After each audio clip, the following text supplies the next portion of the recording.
Hey, what's up? What's going on? It's Aces High here, and today I'm bringing you guys some more Napoleonic, I guess Napoleon fun is the way to put it. Anyway, my point is we have watched the entire Napoleonic War series by Epic History TV. First off, fantastic channel. If you guys haven't checked them out, go check them out. There is a link in the description for this video, and I would watch everything they have. On that note, if you haven't watched it, watch my reactions on it. I do have a playlist. You can watch through the whole thing. It is a solid series, and I learned so much. Well, now that we're done with the Napoleonic War series, we moved on to the Marshals. So Epic History TV has Napoleon's Marshals in a six-part series where he ranks, or where they rank them from 26 all the way down to the best at number one.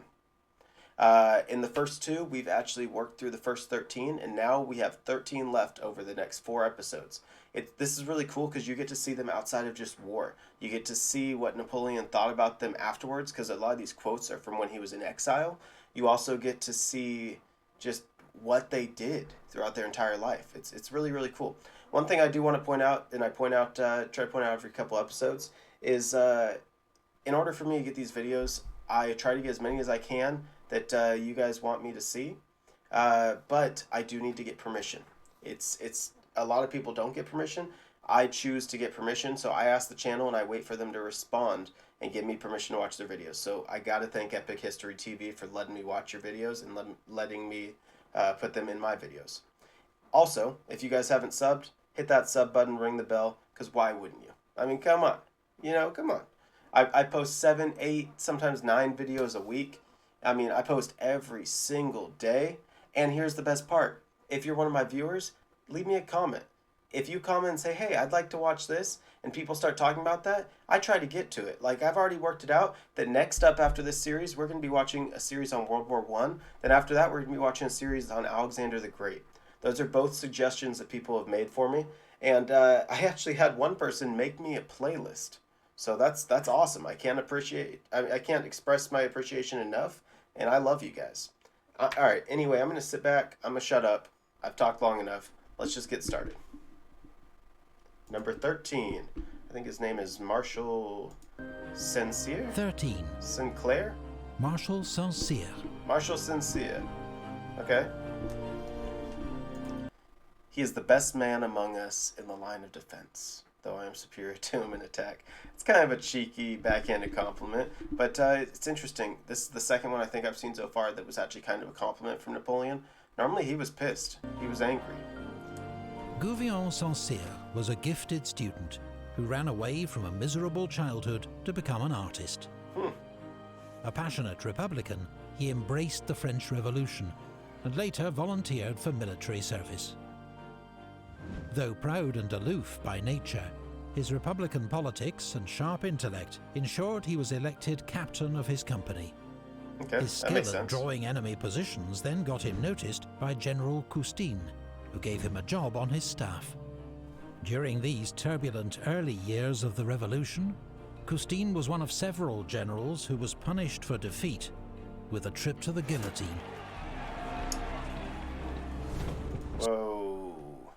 That's I mean, that's a harsh punishment, but I mean, let's talk about the guillotine for a second. I mean, it's not the worst way to go, right? I'd rather have that over a firing squad or like burning or drowning or something. I think it would be quick. Some people say that you like see afterwards and everything, but I don't know how much of that I believe. I'd have to look into it. Saint-Cyr's instinctive grasp of warfare, brilliant planning and tactics won him promotion from volunteer to general of division in 2 years. Wow. An even more remarkable achievement, as he'd had no formal military training. But his cold, analytical approach meant that he was always a respected leader, rather than loved. After 5 years' service with the Army of the Rhine, he was sent to Italy. At the disastrous Battle of Novi, he commanded the French right wing, but skillfully extricated his troops from the debacle. The next year he was back on the Rhine and won a brilliant victory over the Austrians at Bibrach. But a bitter dispute with his commander, General Murat, encouraged rumours that Saint-Cyr was impossible to work with. Saint-Cyr believed soldiers should not meddle in politics, and did not support Napoleon's seizure of power in 1799. Really? Nor did he show much enthusiasm for Napoleon's decision to crown himself emperor 5 years later.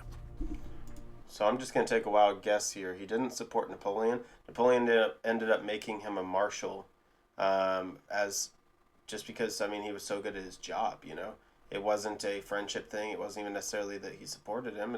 And I'm just going to guess the Marshal, the hell's his name? Saint-Cyr. He probably took that job just because, I mean, why wouldn't you become a marshal if you're offered it? I don't know. That's just a shot in the dark. His political views cost him dearly. Saint-Cyr was sidelined for several years, while less able generals were made marshals. In 1805, he commanded French forces in central Italy.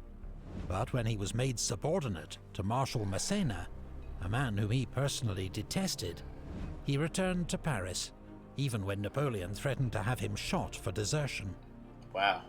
In 1808, Saint-Cyr was given command of a corps for the invasion of Spain, but his failure to take Girona meant he was relieved of command.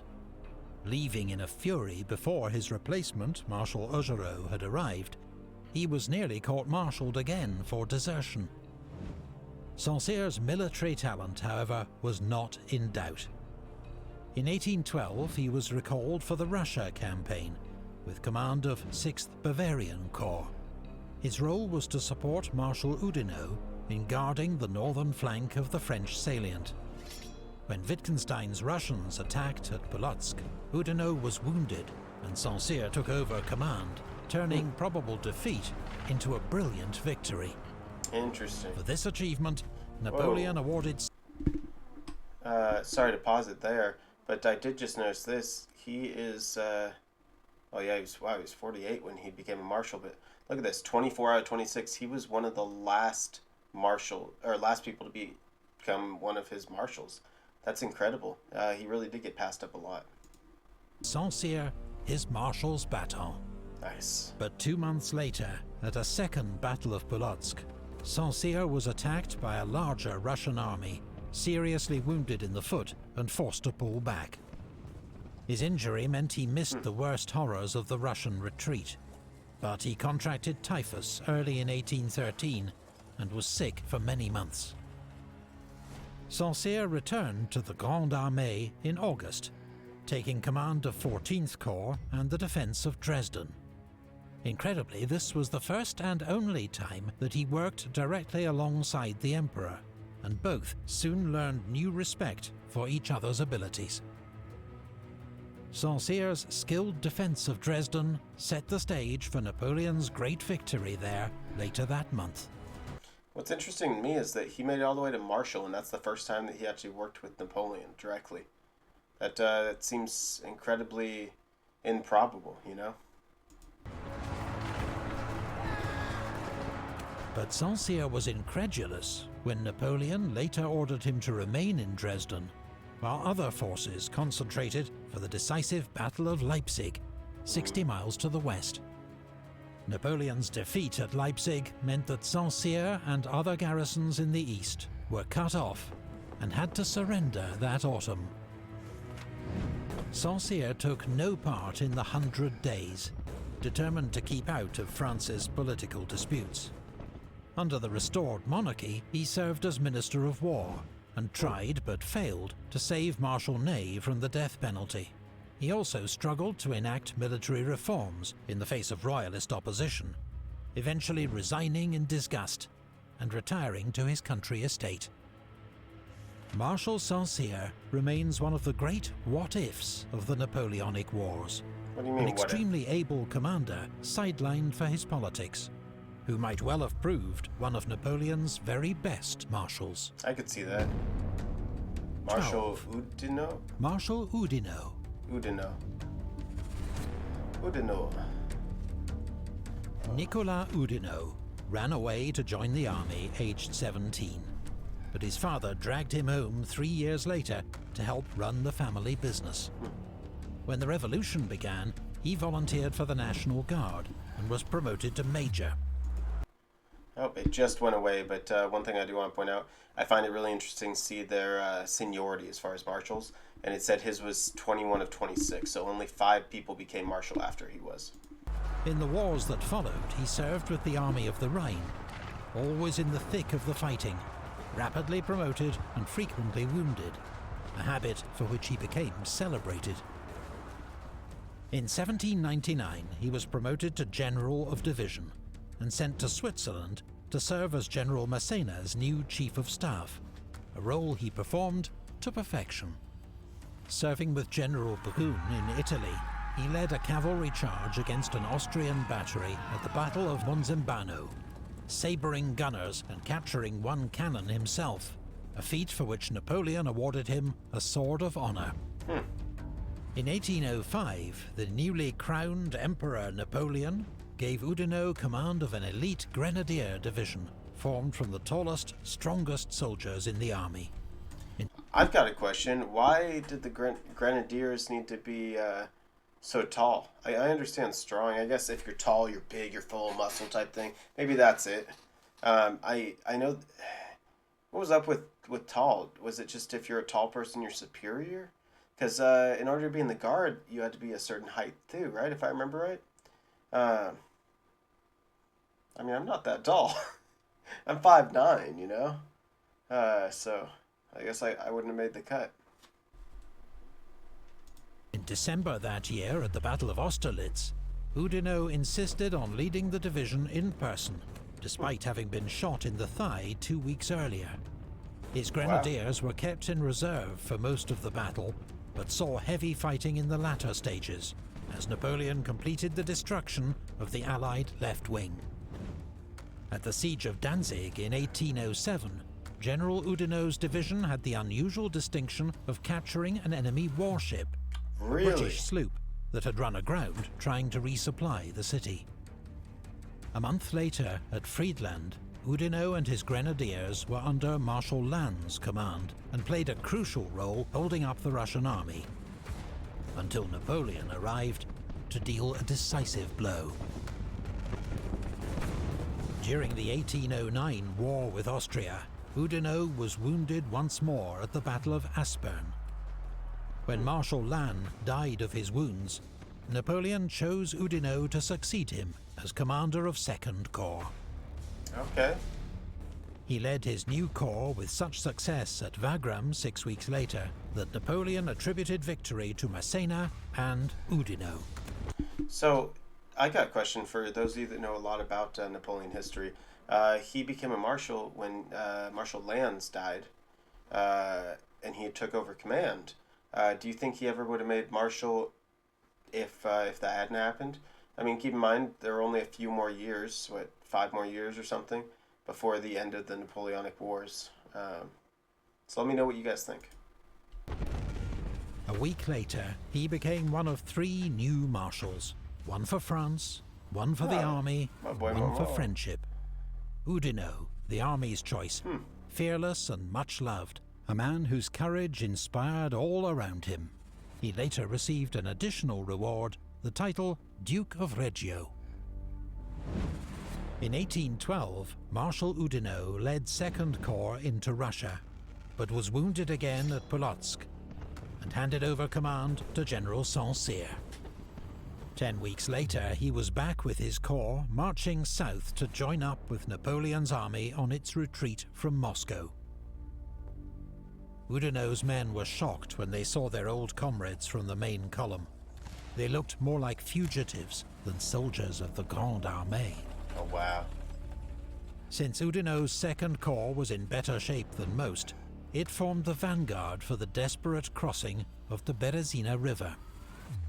But the next day, in bitter fighting to hold the bridgehead against the Russians, Oudinot was shot from his saddle.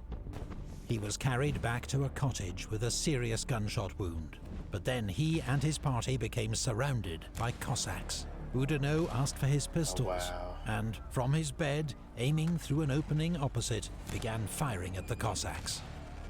They were rescued by friendly troops. No way. Just in time. Oudinot was back with the Grande Armée in Germany in 1813. I can't believe he survived that. On top of having a gunshot wound, I mean, come on. That just spells death today, let alone, 1813. In August, Napoleon ordered him to lead an advance on Berlin, but he was defeated by Bernadotte's army of the north at Grossbeeren. He then retreated in the wrong direction, causing Napoleon to remark, "It's truly difficult to have less brains than the Duke of Reggio." See, In Napoleon's Oudinot's getting defense, grouchy. he'd probably been given an impossible task. Insufficient men to take on a strong opponent, bad weather, terrible roads, and he himself unwell, possibly not yet recovered from his ordeal in Russia. Napoleon put Oudinot back where he was most effective, leading troops in combat under his close supervision. At Leipzig, he commanded 2 divisions of the Young Guard, engaged in heavy fighting on the southern front for 2 days. Oudinot continued to serve the Emperor courageously and loyally as a corps commander in the final campaign of 1814. But in April, he was one of several marshals to confront Napoleon with the reality of his position. I want to know if these were actually, if it's a painting of what the marshals would look like, who is this one? And if so, is he actually the marshal that spearheaded it? Let me know if you guys know. Or if it's a spoiler, don't tell me, and when I get to that part in the Marshal series, I'll know. And force his abdication. When Napoleon returned from exile in 1815, Oudinot refused to break his new oath to the monarchy, but declared neutrality, telling Napoleon, "Since I shall not serve you, sire, I shall serve no one."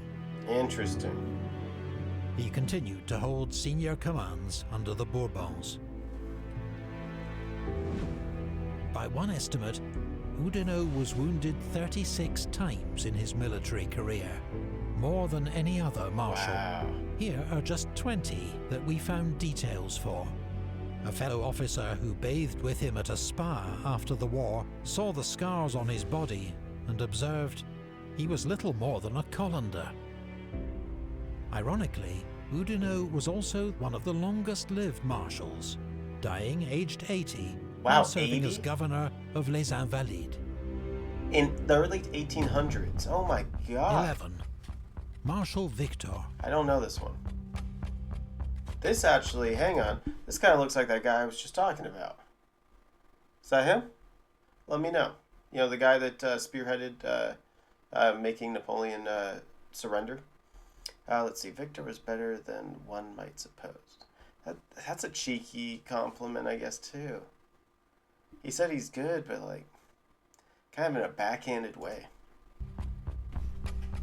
Claude Victor Perrin was an experienced soldier by the time of the French Revolution, a sergeant with 8 years' service in the Grenoble artillery regiment.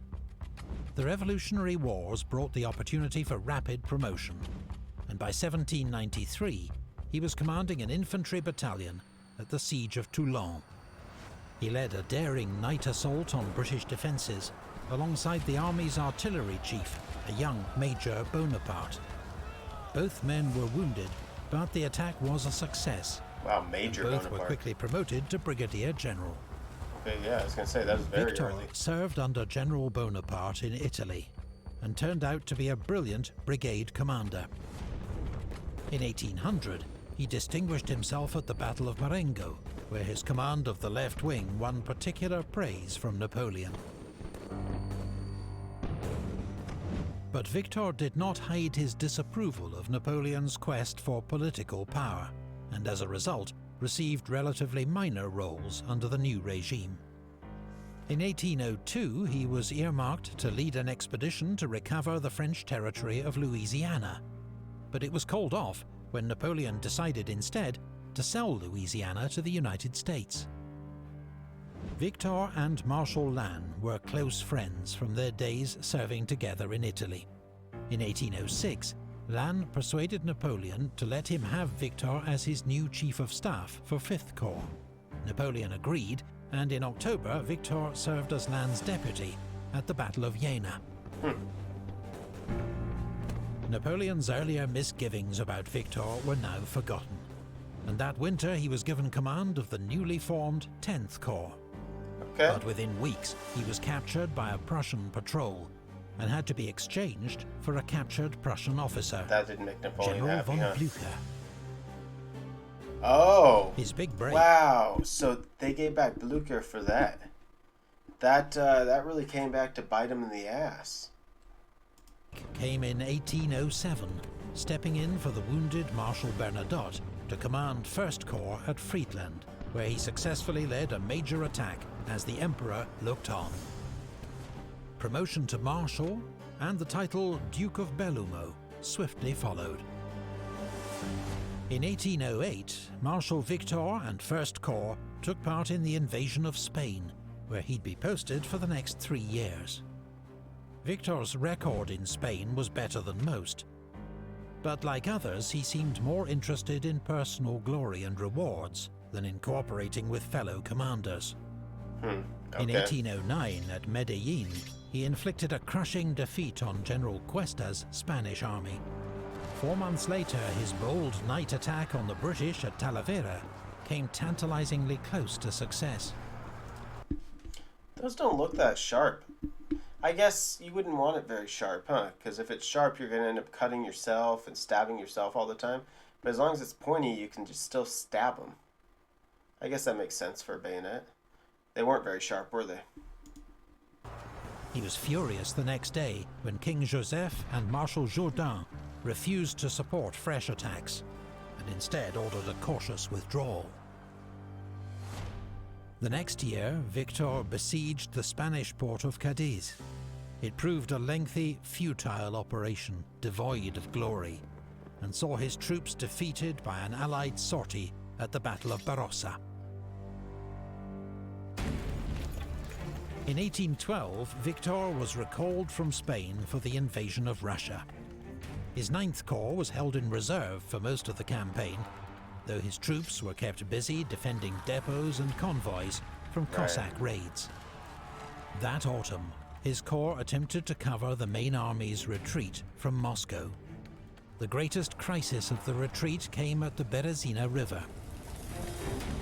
As the remnants of the Grande Armée began crossing over 2 improvised bridges, Victor's 9th Corps was ordered to form the rearguard. Though heavily outnumbered, Victor skillfully handled his French and German troops, holding the Russians at bay as the army made its escape. He then marched his surviving troops over the bridges in good order. A courageous performance in desperate circumstances. Yeah. Wow. In Germany in 1813, Victor commanded 2nd Corps and led the attack in Napoleon's last great victory at Dresden. Oh, there it is. Seniority. Like I said, I love looking at that. 19 of 26, 1807. So he was in the first set. If I remember right, they were saying, 16 were made right away, and then, 8 later, or 10 later, or something like that? Maybe it was 18 right away. Yeah, I think it was 18, and then it was 8. So either way, he wasn't one of the original marshals. His corps was in heavy fighting again at Leipzig 2 months later. Victor continued to serve at the Emperor's side in the defense of France in 1814. Okay. By now, like many comrades, he must have been close to physical and psychological exhaustion. Regardless, during the Battle of Montereau, Napoleon let fly at him for failing to get his troops into position and blamed him for the Allies' escape. Okay. Victor was relieved of command. Really? But angry and humiliated at what he considered his unfair dismissal, he told the Emperor, "Marshal Victor has not forgotten his old trade. I will shoulder a musket and take my place in the guard." Moved. Wow. Wow. Okay. That's wow. I don't know that I have the, I guess, gusto or something. I don't know what the word would be, but to say that to the Emperor, to Napoleon, you know, I'd be terrified, I think. Call me a chicken, but Jesus, dude. By this response, Napoleon relented and gave Victor command of a corps of young guard. 2 weeks later, he was Wow. badly wounded at the Battle of Craon and took no further part in the war. A month later, Napoleon abdicated, and Victor switched his loyalty to the Bourbon monarchy with surprising zeal. He led an investigation into former comrades who supported Napoleon during the 100 Days, and was one of only 2 active marshals to vote for the death penalty for Marshal Ney, a decision he later claimed to regret. Victor later served as Minister of War, but retired from public life in 1830, following the overthrow of the Bourbon monarchy. Okay. 10. Oh, my favorite. Seriously, was it Marshal Murat? Marshal Murat. Murat, that's how you would say it. Yeah, straight up, he's my favorite. I don't know what it is about him. Throughout the entire series, he was easily my favorite. What's it say? I cannot conceive how so brave a man could be so unreliable. He was only brave when facing the enemy. In council, he was a fool with no judgment. Yeah, he's pretty mad at the guy. I mean, this is one of a few marshals that Napoleon called a traitor, right? And I can't blame him. He's still my favorite, though. So far. Joachim Murat, the son of an innkeeper, was destined for a career in the church, but dropped out of college and joined a cavalry regiment instead. To his immense frustration, he saw little action in the early years of the Revolutionary Wars, being stuck with staff and training roles. But in 1795, while stationed in Paris with the 21st Chasseurs, fate intervened. A young general, Napoleon Bonaparte, had been put in charge of the defense of the National Convention. With a mob poised to storm the building, he ordered Captain Murat to bring him cannons, which he did, racing the guns through the city streets, allowing Napoleon to mow down the mob with a famous whiff of grape shot. Napoleon was hailed as the saviour of the government and rewarded with command of the army of Italy. Murat was promoted colonel and went with him as his new aide-de-camp. He soon made a name for himself as a bold and brilliant leader of cavalry, while his 6-foot height, curly locks and love of women ensured fame as France's foremost beau sabreur. Dashing swordsman. In 1798, Murat joined Napoleon's expedition to Egypt. Okay, yeah, Alexandria and the Battle of pyramids. Aboukir, his flanking charge broke the enemy, and Murat personally took the Ottoman commander prisoner, despite being shot in the jaw, a wound which, to his immense relief, did not ruin his looks. Back in Paris, Napoleon launched his coup d'etat to seize political power. When he got a hostile reception from the Council of 500, it was Murat who saved the day, leading troops in to clear the chamber, shouting, "Citizens, you have been dissolved," before adding something a bit more coarse. His place at the future emperor's side was further assured when he married Napoleon's youngest sister, Caroline, in 1800. Later that year, he commanded the French cavalry reserve at Marengo and helped Napoleon to win a decisive victory over the Austrians. When Napoleon established his empire in 1804, Murat became a marshal, second in seniority only to Berthier. I was just about to say, I'm surprised after all that he was second in seniority. It showed it on the left here, just a second ago. Number 2. I really thought, especially after all that, that he might be number 1 seniority. So Berthier, huh? Berthier, I can't wait to learn more about him. And I can only imagine that Murat is so far down on this list because of everything that happened at the end, you know? He'd later also receive the title Prince of the Empire and the rank of Grand Admiral. In the 1805 campaign, he commanded Napoleon's cavalry reserve, his excellent reconnaissance and diversions proving crucial in the encirclement of General Mack's Austrian army at Ulm. 3 weeks later, Murat and Marshal Lannes, who normally couldn't stand each other, together bluffed an Austrian commander into surrendering a vital bridge by persuading him that an armistice had been signed when it hadn't. It was a bold stunt, but overall Napoleon was not impressed by Murat's pursuit of the enemy. "I cannot approve your manner of march. You go on like a stunned fool, taking not the least notice of my orders." Yet in battle, Murat remained a brilliant and inspiring leader, as demonstrated at Austerlitz, and the next year at Jena, where he led the decisive charge, wielding only his riding crop. You know, just something about the guy. It just seems like he would be the most fun to serve under, you know?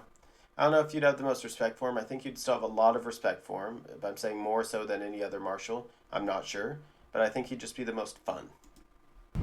The next year, at Eylau, with the Russians poised to break through his centre, Napoleon ordered Murat to lead a mass cavalry charge straight at the enemy. Wow. Murat's men succeeded and saved the army from disaster, though at a terrible price in men and horses. Napoleon had rewarded Murat in 1806 by making him sovereign prince of the Grand Duchy of Berg. Okay. In 1808, he sent Murat to Spain to act as his representative. Spain was still a French ally, but in May, Napoleon's heavy-handed meddling in Spanish affairs triggered a ferocious backlash. Madrid rose up against the French garrison, and Murat's troops fought back with brutal force, killing around 200, executing 300 more. Wow. When Napoleon deposed Spain's Bourbon monarchy, Murat hoped he'd be made the new king of Spain. But that title went to Napoleon's brother, Joseph. I remember Murat Joseph. instead received the throne of Naples. If it felt like second prize, it wasn't bad going for an innkeeper's son, college dropout, and ex-cavalry trooper. Yeah. I mean, and let's be real, if I had to choose between Spain and Naples, I think I'd choose Naples, you know? Southern Italy, basically. I just think that would be beautiful. Although Spain, also beautiful. Napoleon expected Murat to merely represent his interests in Naples, but Murat had other ideas. He reformed the Neapolitan army, equipping it with splendid new uniforms, and turned a blind eye to smuggling, which undermined Napoleon's economic war against Britain, Really? the so-called Continental System. Relations between Murat and the Emperor became strained. But when Napoleon began planning to invade Russia in 1812, only Murat would do to lead his cavalry. Their differences were put to one side. Murat took command of 4 cavalry corps and became Napoleon's second-in-command. Wow. During the advance into Russia, Murat's cavalry faced a difficult and frustrating task, trying to locate the enemy in a vast landscape. Horses died in their thousands from poor fodder and exhaustion, and they faced a dangerous and wily opponent in Russia's Cossacks. Yeah, the Cossacks made a huge Murat, difference. always riding with the advance guard, was so fearless and conspicuous in his extravagant uniforms that the Cossacks came to admire him, calling out "Ura, Murat!" whenever they saw him, and hoped to capture him alive if possible. You know, the Cossacks made such a huge difference in that war. They really did. One of you guys, one of you viewers actually commented, I don't remember the exact quote, but it was something along the lines of, there was a quote that said, if Napoleon had Cossacks, he would have been Emperor of the world, or Emperor of Europe, or he would have been to China, I think, by now, or long ago, you know? But basically, they're just saying the Cossacks made that much of a difference, and I agree. They were huge.